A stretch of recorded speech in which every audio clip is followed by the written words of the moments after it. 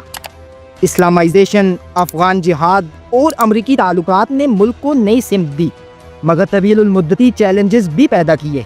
اگلی قسط میں ہم دیکھیں گے ضیاء الحق کی حکومت کے اختتام کی کہانی، ہوائی حادثہ اور اس کے ساتھ ساتھ سیاست میں بحران۔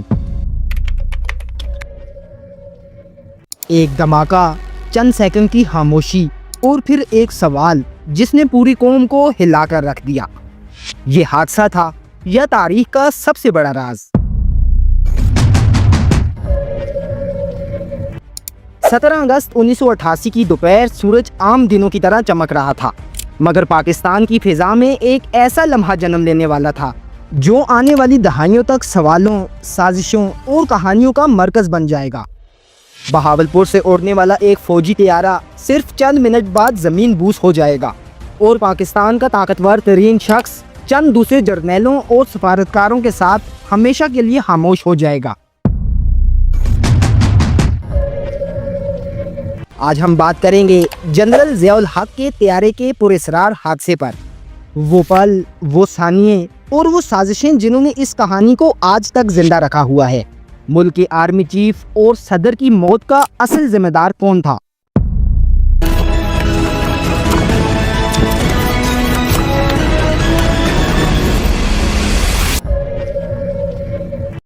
سترہ اگست کو بہاولپور کی گرمی اپنے عروج پر تھی۔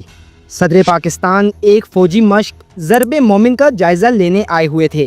ان کے ساتھ موجود تھے امریکی سفیر ایرنولڈ رافیل، امریکی فوجی مشیر جنرل ہربرٹ ویسم، ISI کے سابق سربراہ اور افغان جنگ کے اہم کمانڈر جنرل اختر عبد الرحمان، طیارے کا عملہ اور دیگر اعلیٰ فوجی افسران۔ کل تقریباً 30 افراد شامل تھے۔ کسی کو اندازہ بھی نہ تھا کہ یہ لوگ اپنی زندگی کے آخری لمحے گزار چکے ہیں۔ مشق ختم ہوئی، سب لوگ امریکی ساختہ C-130 میں سوار ہوئے۔ طیارہ بغیر کسی مسئلے کے رن وے سے اڑا۔ ریڈیو کمیونیکیشن بالکل معمول کے مطابق تھی، مگر صرف 2 سے 3 منٹ بعد پائلٹ کی آواز ہمیشہ کے لیے خاموش ہو گئی۔ یہ حادثہ تھا یا کچھ اور؟ شاہدین نے بتایا کہ طیارہ اچانک غیر معمولی انداز میں جھولنے لگا، جیسے کنٹرول مکمل طور پر ختم ہو چکا ہو۔ کچھ لمحوں بعد طیارہ ایک زوردار دھماکے کے ساتھ زمین سے ٹکرایا۔ جب فوجی ریسکیو ٹیم موقع پر پہنچی تو منظر دل دہلا دینے والا تھا۔ جہاز مکمل طور پر تباہ ہو چکا تھا، لاشیں ناقابل شناخت تھیں، اور اسی تباہی کے بیچوں بیچ صرف سوالات بچ گئے تھے کہ آخر ذمہ دار کون تھا۔ Number 1، mechanical failure. دوستوں، سرکاری رپورٹ کے مطابق طیارے میں کوئی تکنیکی خرابی ہو سکتی تھی، مگر سوال یہ تھا، یہی جہاز برسوں سے استعمال ہو رہا تھا بغیر کسی بڑے مسئلے کے، پھر اچانک یہ کیسے گر گیا؟ نمبر 2، زہر یا کیمیائی گیس۔ کئی فوجی افسران نے بتایا کہ حادثے سے چند لمحے پہلے طیارے میں موجود افراد بے ہوش ہو گئے ہوں گے۔ شک کی سوئی کچھ مخصوص لوگوں پر گئی۔ کیا طیارے میں نرو گیس چھوڑی گئی؟